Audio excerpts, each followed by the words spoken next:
So hi, I'm Stacey Wall. I am the liaison to the basic sciences in the School of Medicine here at Tom Kitchen Hall Library for the Health Sciences. My title does get 2 words longer every time I say it.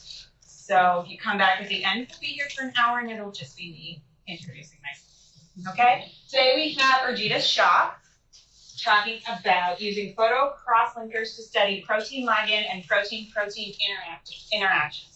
Dr. Shah received her PhD from VCU in medicinal chemistry and is now in a different department, which she will tell you more about. Okay? Here we go. Thank you, Stacey. Hello, everyone.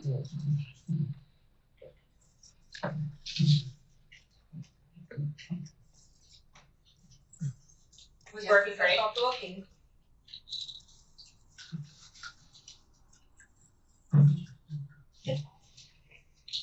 My talk today will cover 3 major portions. I will first introduce the concept of photo cross-linking or photo affinity labeling. The next part focuses on how unnatural amino acids, which we incorporate as genetically encoded photo cross-linkers, can be used for photo cross-linking, and how this technique can be used to study protein-ligand interactions as well as protein-protein interactions. I will be going into the details of using 2 different examples for each of them.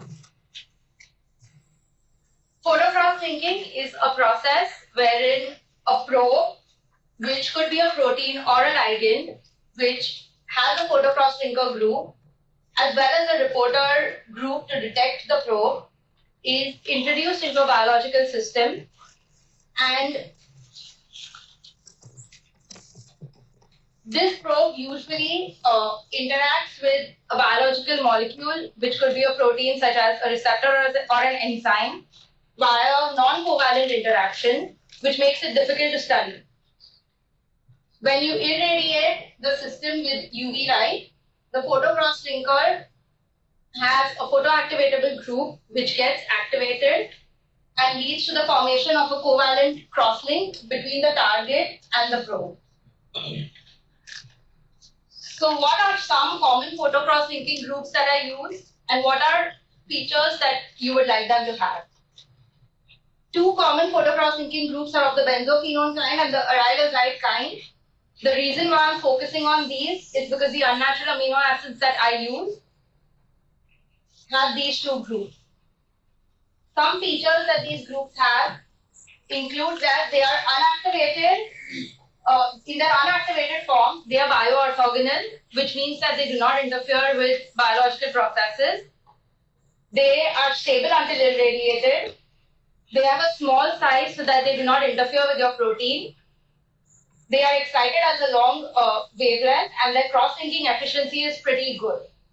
Additionally, their lifetime is a matter of microseconds. The reaction occurs very quickly, and their reactivity can be controlled. Taking a look at the chemistry of these groups, how do they induce a covalent crosslink? The benzophenone group, when irradiated with light of a UVA wavelength, forms a diradical intermediate which has a lifetime of 120 microseconds. This diradical intermediate can react with carbon-hydrogen bonds, and it shows a preference for methionine residues. For the arylazide kind, again when you activate it using UVA light, it forms a nitrine intermediate which is highly unstable, so it rearranges itself into a ketinamine intermediate, which then reacts with carbon-hydrogen or heteroatom hydrogen bonds. And the ketinamine can react with nucleophiles mainly. The advantage of using these groups is that they have a distance specificity. The length, the distance between a protein with which it can interact is usually anywhere in between 3 to 5 angstroms. So why should you use this technique? One of the major reasons to use photo cross-linking is that the activation of the reagent is highly controlled. And as I mentioned before, it has a distance dependency. It will react only with proteins which are within a radius of 3 to 5 angstroms. What is this good for? This technique has been used to study the structure and function of proteins such as receptors and enzymes. It can be used to not only identify the target of biologically active molecules, but it can also help study and map the ligand binding sites within the target. What are the traditional methods that are used to incorporate a photocross linker into either a protein or a ligand? Usually, to incorporate a photocross linker into a protein, cysteine chemistries are made use of, wherein a cysteine residue of the protein is covalently modified to incorporate the photocross linker. What is the issue with this method?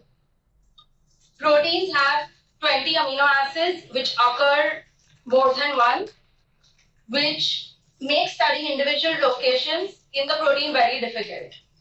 If you have to label a specific cysteine residue, it would require engineering a receptor that has no cysteine residues. This could lead to an alteration of protein structure and function, and what you probe may not be what is seen natively. Additionally, cysteine cross-linking chemistry is not bioorthogonal. You cannot do this in vitro or in vivo with the protein and the cell lysate. You normally need to purify the receptor to do that. In case of when the photocross linker is on the ligand, the photocross linker is usually incorporated into the ligand via synthesis. But the disadvantage of this is that some ligands can be very small, whereas the photocross linking group can be relatively large, which can alter the binding properties of the ligand. And another issue with this is, since the photocross linker is on the ligand, and the protein or the target might be relatively huge, where the ligand forms a cross-link on the protein might be difficult to identify. So how can you circumvent these disadvantages? What can you do differently? That is where unnatural amino acids come into the picture. Unnatural amino acids have chemically unique side chains. They are usually analogs of the 20 proteins that are 20 amino acids that are commonly present in proteins, and these are not normally found in native proteins. Additionally, the reaction is bioorthogonal. So how can these unnatural amino acids be incorporated into the protein? If you can use a process known as nonsense codon suppression, which requires only a single mutation in the protein, which leads to most of the time a preservation of the protein structure. Before I go ahead and talk about nonsense codon suppression and how unnatural amino acids can be incorporated directly into the protein, let's take a look at protein biosynthesis. How many of you here are familiar with the basics of protein biosynthesis? Okay, so I'm not going to go into too much detail there. So the first basic step, as most of you know, is that DNA is in the nucleus. It doesn't exit it. So a copy of the DNA is made in the form of mRNA. The mRNA then translocates out of the nucleus. It binds to a ribosome, usually in the cytoplasm. You have a tRNA, which has a codon.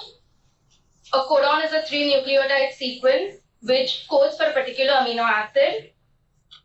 A tRNA synthetase will aminoacylate the tRNA based on the codon that it carries, and then the tRNA will recognize a specific anticodon on the mRNA, or rather the tRNA has an anticodon which recognizes the codon on the mRNA and will lead to insertion of that particular amino acid that the mRNA specifies into the protein chain, to the peptide chain, which then leads to a full-length protein which undergoes post-translational modification.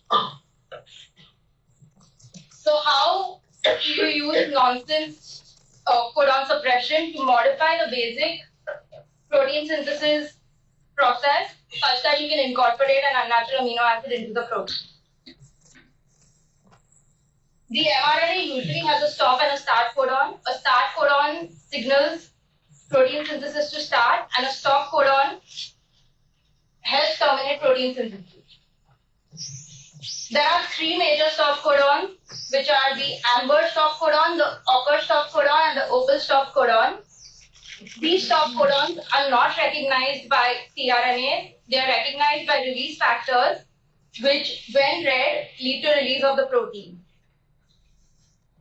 The frequency of occurrence of these three stop codons is the amber codon occurs the frequency of 23%, the ochre at 29%, and the opal at 47%.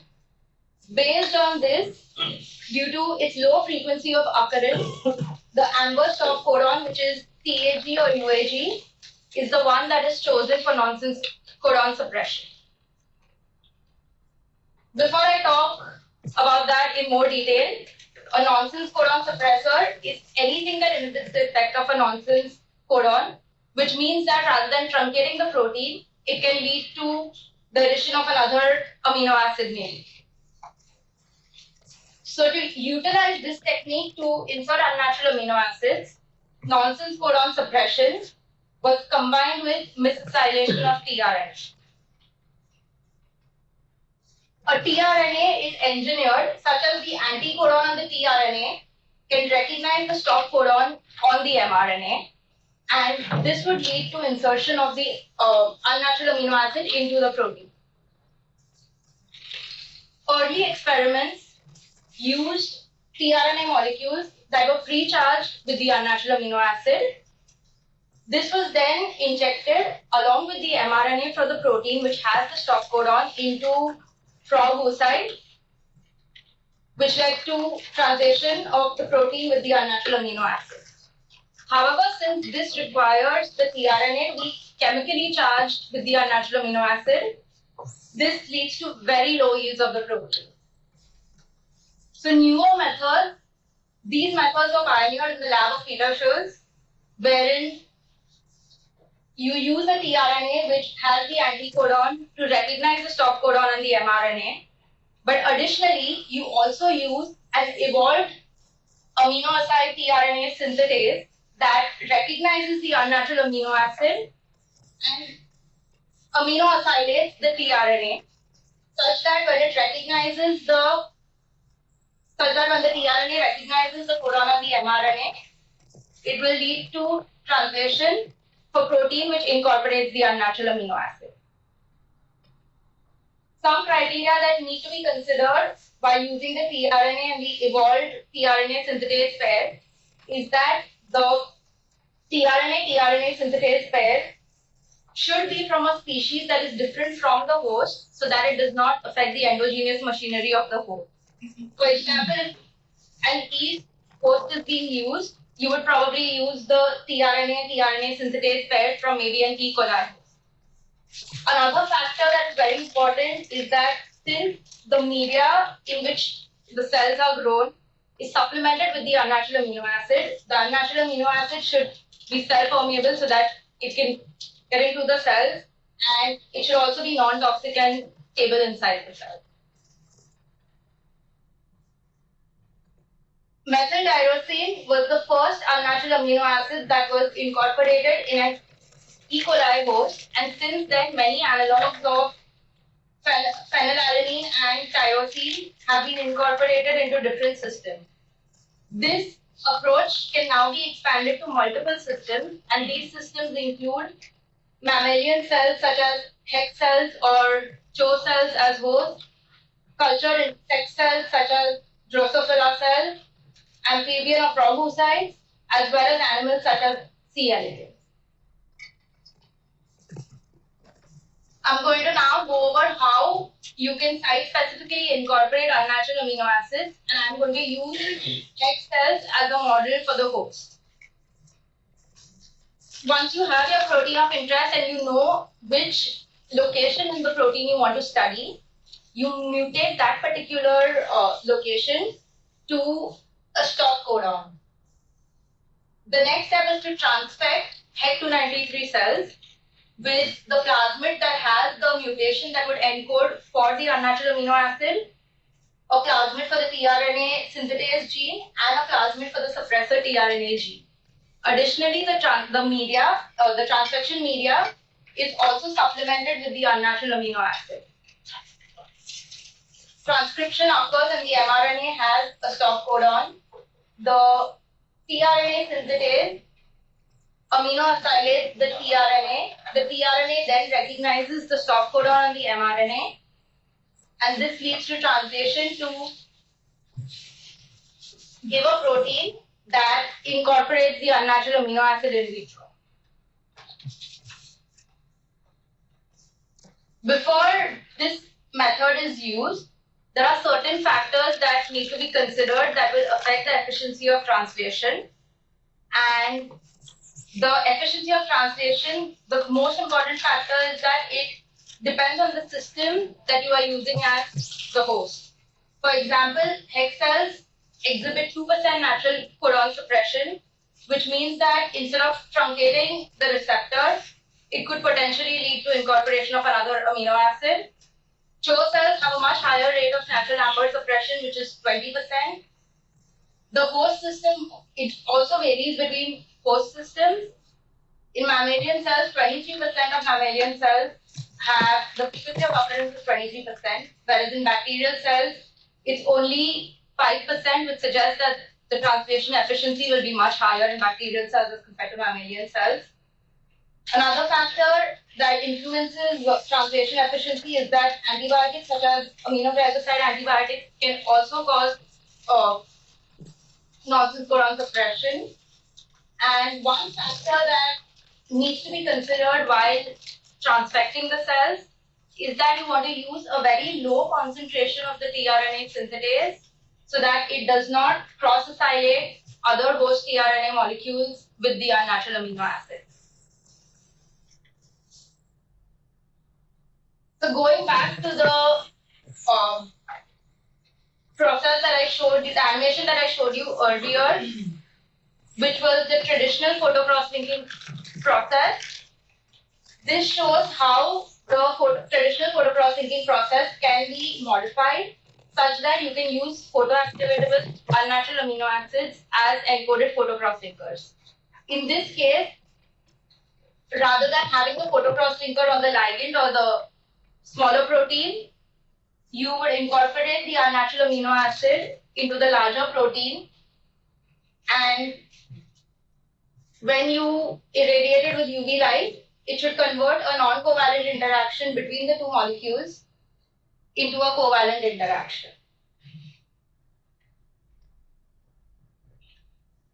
What are some considerations that you need to ensure when you're designing a photocross-linking experiment?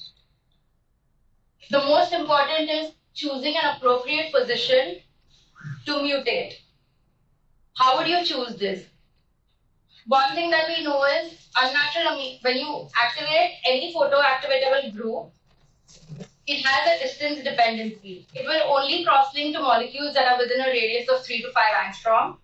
So it would be good if there is some model available that would potentially tell you how far the interacting partner might be. That could guide one position that you could use for the mutation. Another consideration would be the flexibility of the side chain. If a side chain is too flexible, it might be difficult to capture an interaction if the interacting partner is not within that radius.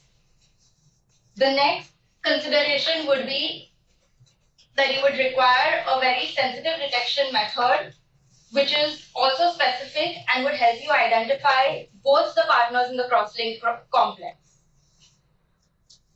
To do that, to make sure that you have a specific detection method, usually a reporter tag is used on both the molecules, which will facilitate both purification as well as isolation.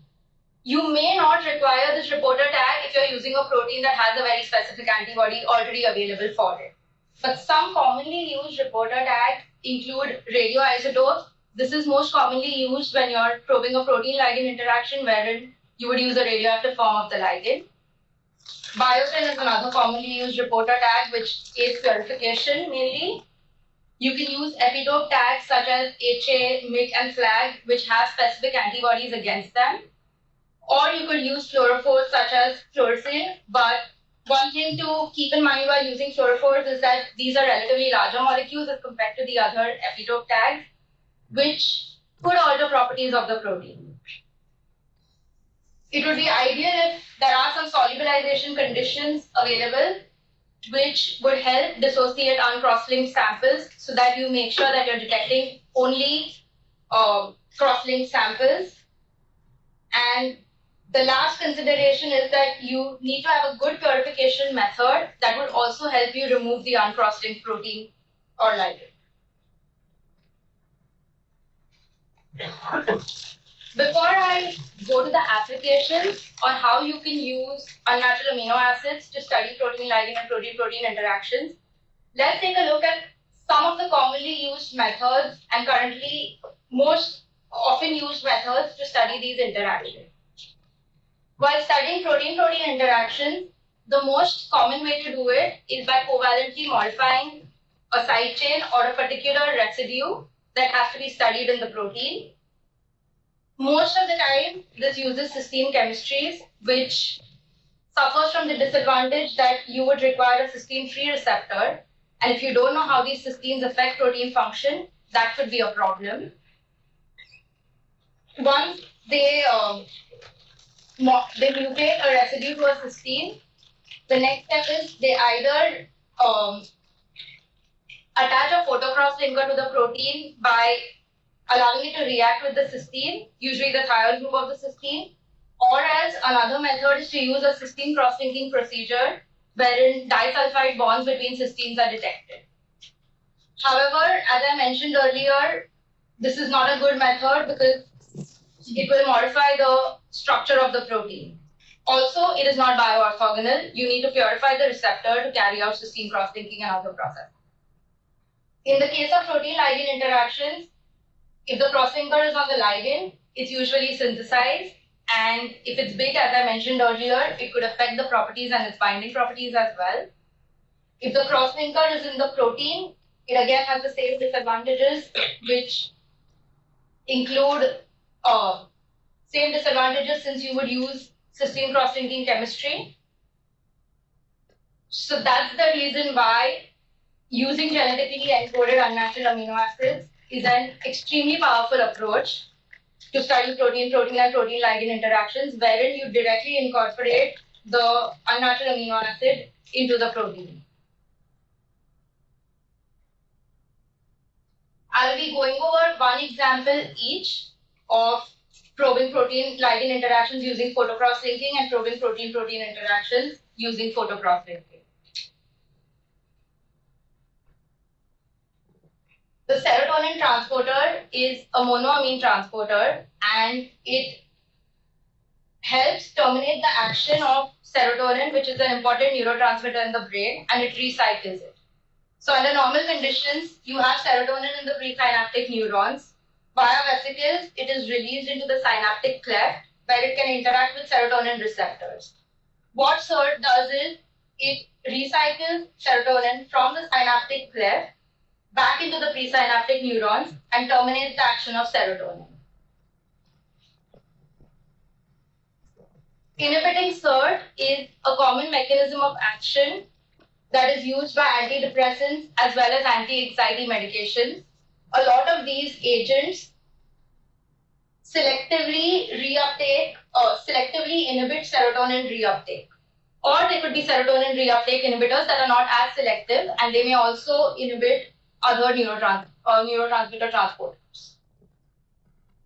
What a selective serotonin reuptake inhibitor would basically do is, it would bind to the serotonin transporter and inhibit its function, which means that it would not be able to take up serotonin back into the presynaptic neuron, which allows there to be more serotonin in the synaptic cleft, which will then interact with serotonin receptors. There are multiple crystal structures of the bacterial amino acid transporters MHST and LUT, as well as of the Drosophila transporter DDAT, which all these three transporters are homologs of SERT and are commonly used to study antidepressants and other agents that bind to SERT, since there was no crystal structure for SERT. These X-ray crystal structures suggest that inhibitors When I say inhibitors, they are usually antidepressants or anti-anxiety medications. They can bind at two sites in SERT. One is the S1 site, which is the central binding site, and the other is an S2 site, which is extracellular to the S1 site. This picture shows is the extracrystal structure of DDAT, which has the antidepressant nortriptyline.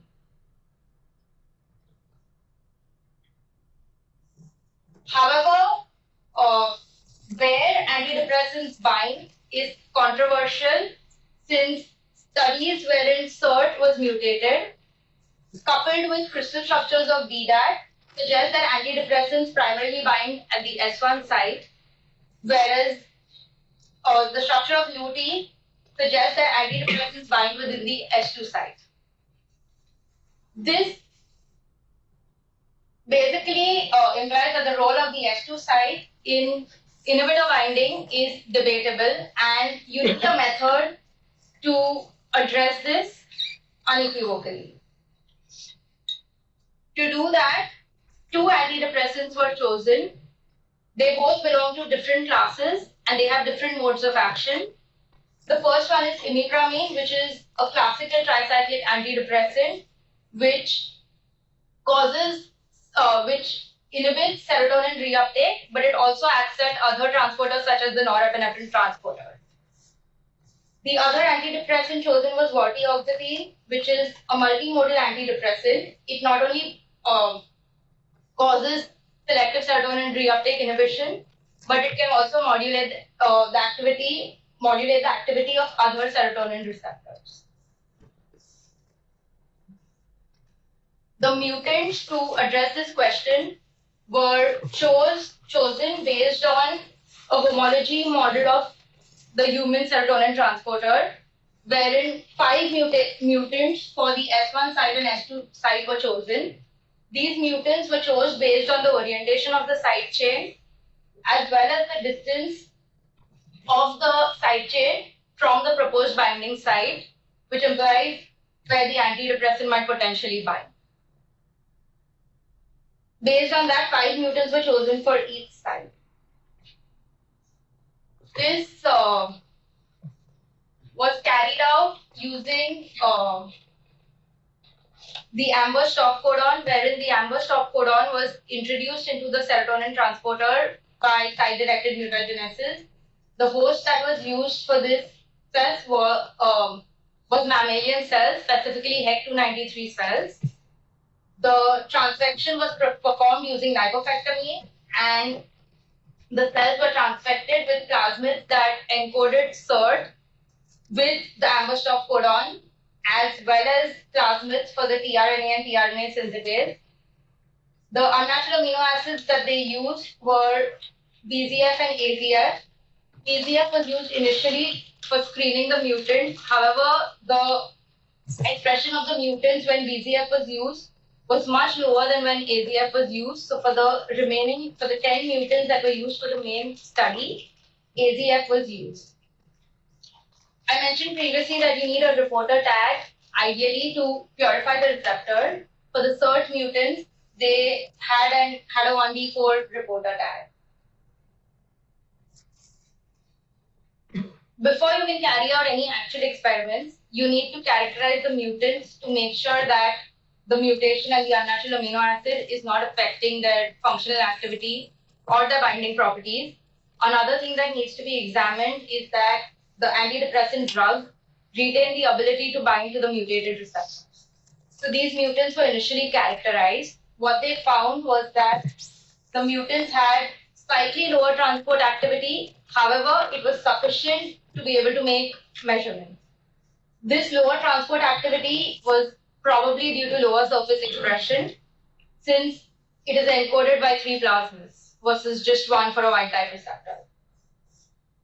Also, inhibition constants of vortioxetine and imipramine, the 2 antidepressants used, were measured in a radioligand binding assay to make sure that these 2 antidepressants were able to bind the mutated receptors. And in this case, the tag on both imipramine and vortioxetine radiolabeled forms of both the antidepressants were used to facilitate detection. So how did they go about this experiment? Cert mutants with the 1D4 tag were expressed in HEX cells, which have the unnatural amino acid. These were then incubated with either of the two antidepressant drugs at 4 degrees for 2 hours, since that is the equilibration point. It was then irradiated with UVA light.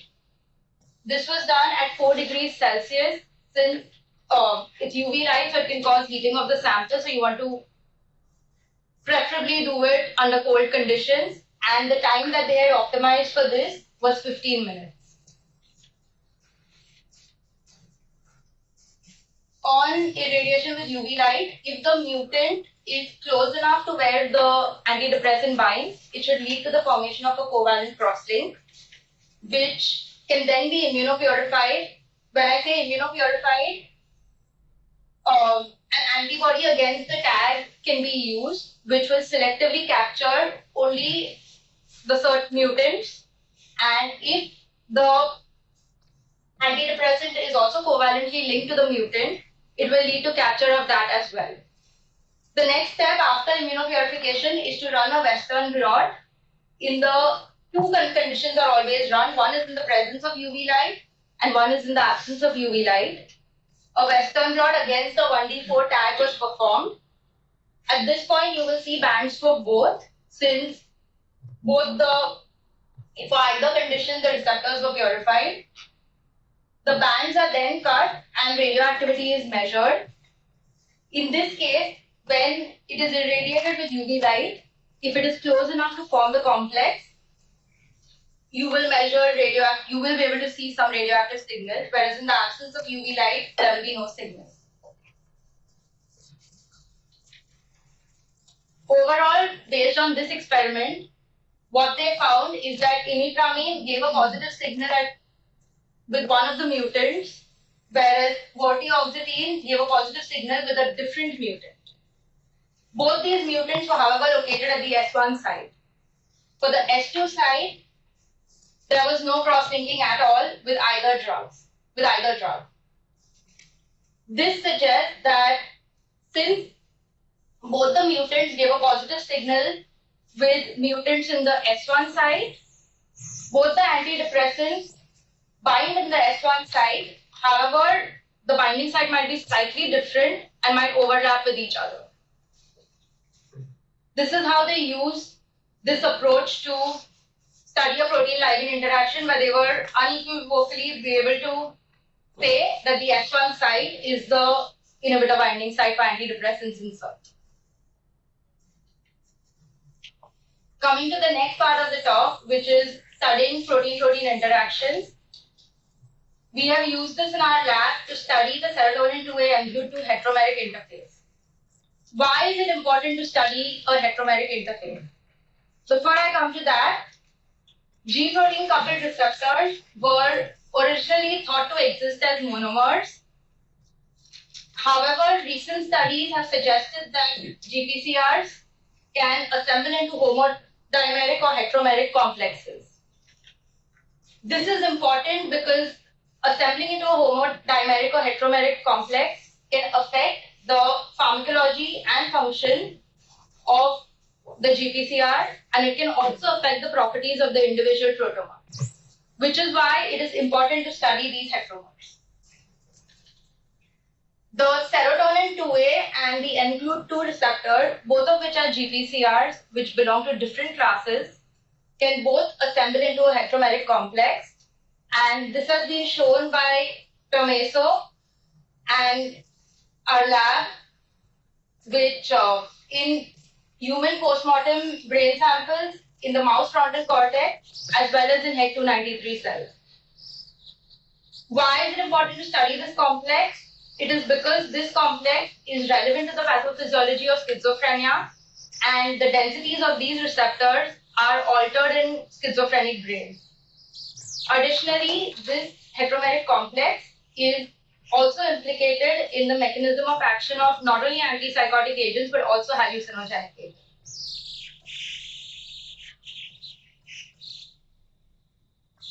what we know from previous studies in the lab is that transmembrane core of the mGlu2 receptor, specifically the intracellular end of TM4, has 3 alanine residues that affect heteromer formation. However, at that point, what we did not know is whether these 3 mutations affect heteromer formation via an allosteric interaction wherein they might cause a rearrangement of the receptor's transmembrane domain, or whether these 3 residues are directly at the interface wherein the mGlu2 receptor interacts with serotonin 2A. Before I go to how we went about this, let me point out that the mGlu2 receptor exists as a constitutive homodimer, and it has a cysteine residue in the extracellular domain, which forms a disulfide bond, which, with other interactions, is important in holding the transmembrane domains and the 2 receptors together as a dimer. And mutating a cysteine residue would potentially alter protein structure, and studying the serotonin 2A mGlu2 heteromeric interface using a cysteine cross-linking procedure would not be a good method. That's why we decided to use the method with unnatural amino acids to study the heteromeric interface.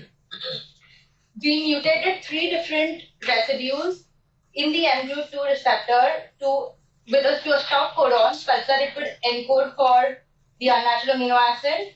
One was one of the alanines that has been shown to be important. The other 2 were residues that we don't expect to cross-link, which would serve as our negative control.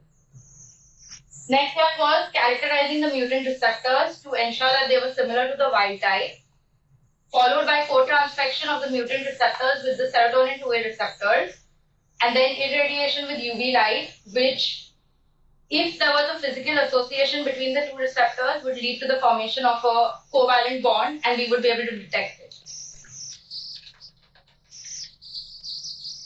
The host system that we used was mammalian cells, HEC293 cells specifically.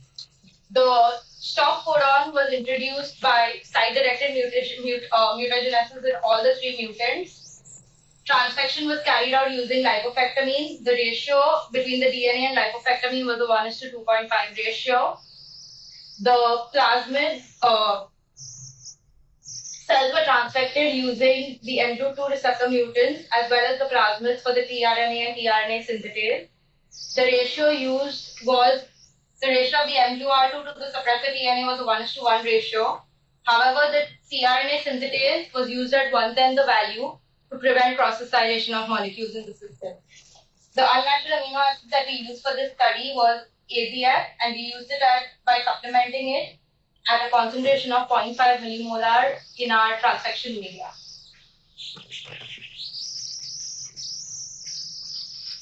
I'll first go over how we characterize the receptors. This is a representative Western blot. The mutant that we use has an HA reporter tag at the N terminal and a fluorescent tag at the C terminal. We run a Western blot and we detect it, we use it to detect the HA tag. What we see here is we have 2 conditions. One is in the presence of the unnatural amino acid, one is in the absence of the unnatural amino acid. In the presence of the unnatural amino acid, we have full-length dimers of the mGlu2 receptor, but we also have some truncated receptors. When I say truncated receptors, since we have a stop codon, some of them will get, the unnatural amino acid will get incorporated in some of them, while the others will get truncated, and that's what we detect here.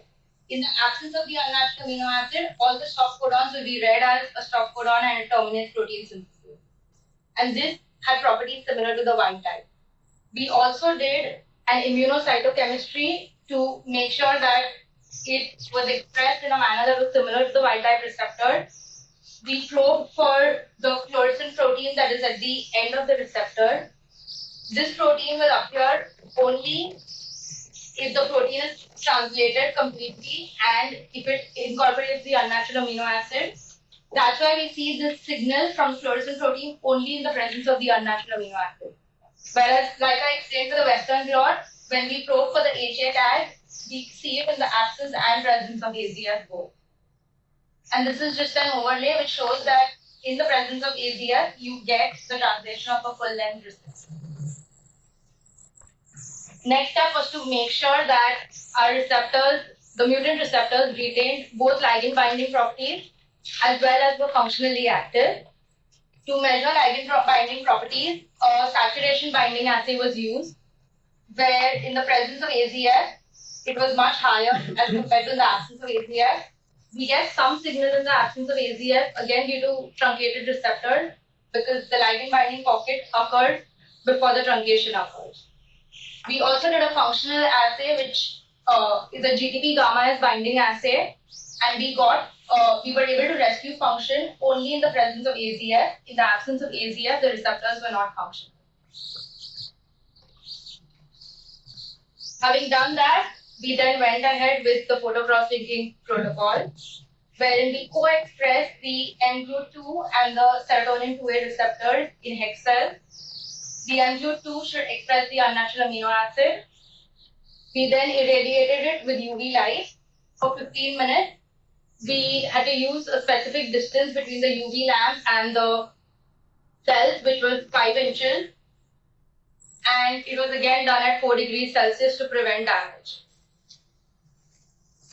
If the residue lies at the interface of the serotonin 2A and mGlu2 receptor, we should be able to see a covalent crossing between the two. To purify the receptors, we use a co-immunoprecipitation method. What I mean by co-immunoprecipitation is we have tags on both the molecules. You use an antibody against one of the tags, which will pull down one receptor. If both the receptors are part of the same complex, it should lead to a pull down of even the other receptor, which then when you do a Western blot, you should be able to detect for the other epitope tag as well. 2A and mGlu2 by themselves, since they assemble into a heteromeric complex, you do get some co-IP signal. However, our hypothesis was that if it forms a covalent crosslink, we should be able to see much more signal after a co-IP. We carried out a co-IP and then a Western blot. This is a representative example. When we pull down the receptors using the MYC tag, which ensures that we get serotonin 2A receptors. So you see bands of equal density for both. However, only in the presence of UV, we should see a darker band for the co-IP when we probe for mGlu2 if it forms a covalent crosslink. This is a representative example of the co-IP studies that we conducted. This is the alanine 681 mutant, which we thought lies at the heteromeric interface. And what we saw was, in the presence of UV light, we had a much stronger signal from the co-IP as compared to in the absence of the UV light. This is a Western blot wherein we probed using the anti-MYC antibody to. This ensures that we were pulling down the serotonin 2A receptors. Again, here we see a slight difference between the co-IP for the 2A and in the presence of UV and minus in the absence of UV, suggesting that there could be a crosslink. Overall, we were able to use this method to show that the intracellular end of the transmembrane domain 4 of the mGlu2 mediate heteromerization with the serotonin 2A receptor via an actual physical interaction. Our negative controls, isoleucine 693 and valine 569, did not give us a positive crosslink and hence do not physically interact with serotonin 2A receptors. And these studies will be important in future studies that will help provide additional functional insights into GPCR heteromeric complexes. And this method can be extrapolated to study other large protein-protein complexes. Overall, site-specific incorporation of unnatural amino acids has a lot of potential, and you can use it in most in almost any system, ranging from mammalian cells to insect cells, it requires minimal alteration to the native structure of the protein and allows us to study structure as well as function with precision. Other than probing protein-protein and protein-ligand interactions, this approach can also be used to incorporate biophysical probes into a protein, wherein you can carry out chemical reactions with unnatural amino acids that have maybe a clickable handle. Using this approach in combination with crystal structures and cryo-EM structures can help predict more accurate models of conformational states of receptors, enzymes, and other proteins. In summary, you can use this method in live cells to study complexes in their native environment. I would like to thank Dr. Meso, my mentor, and all my lab members. And I would also like to thank Dr. Stacey Wall and Pamela Dillon for all their input.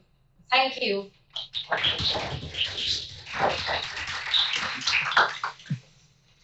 I'm more than happy to answer any questions.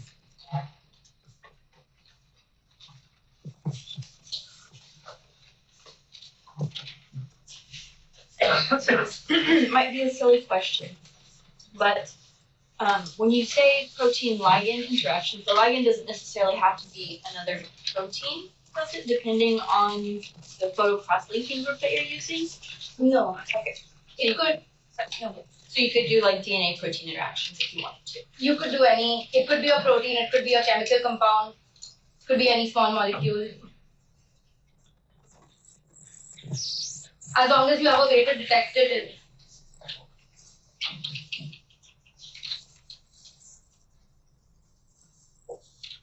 Should it be a strong protein-protein interaction to detect using this method? No. So that's the beauty of this method. Since they are not strong and normally not maintained, and it would be very difficult to visualize it, you want to have a covalent crossing. The only factor that you need to consider here is that even if it's a weak interaction, it should be within a radius of 3 to 5 angstrom. Otherwise, because the negative result will not give you much information, because it could be further away.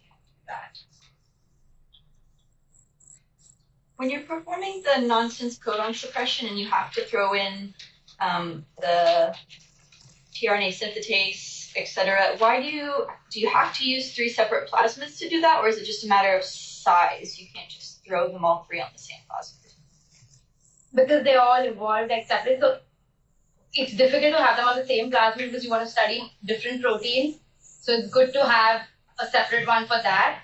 But when it comes to using, you could ideally use one plasmid for a tRNA and a suppressor tRNA, but it depends on the system, because if you're doing it in a mammalian system, I think one of the E. coli suppressor tRNAs or tRNA synthetases, I'm not 100% sure, it's one of the two, doesn't work well with the mammalian system. So the tRNA and the tRNA synthetase are from 2 different hosts. So you can't really combine it into one plasmid for that. But I'm assuming for a different system like yeast and E. coli, where both are from the same source, you might be able to. I think there might be some chimeric plasmids from what I've read.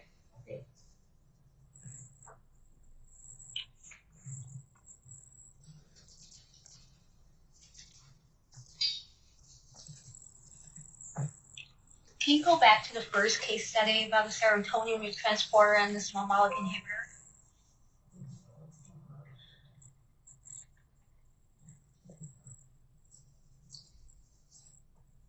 Right. I think it's on the following slide, but it's here, yeah. So in their study, they expressed the mutant enzyme in the mammalian cells, right? In mammalian. And afterward, the protein was purified. Because my question was, they did a transporter activity study. Was that done on the cell or the isolated protein? Cell lysate. Cell lysate. Yes. Okay. In the cell. Can you go to maybe the slide, a few slides after this? So when they did for the cross-linking study. Right here.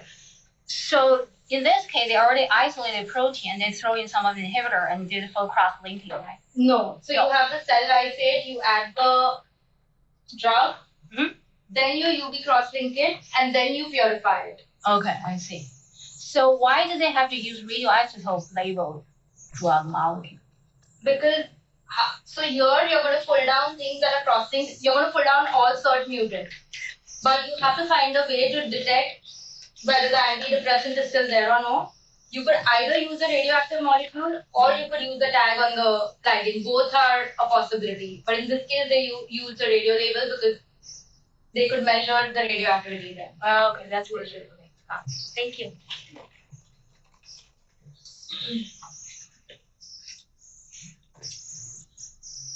Any more questions? Well, thank you all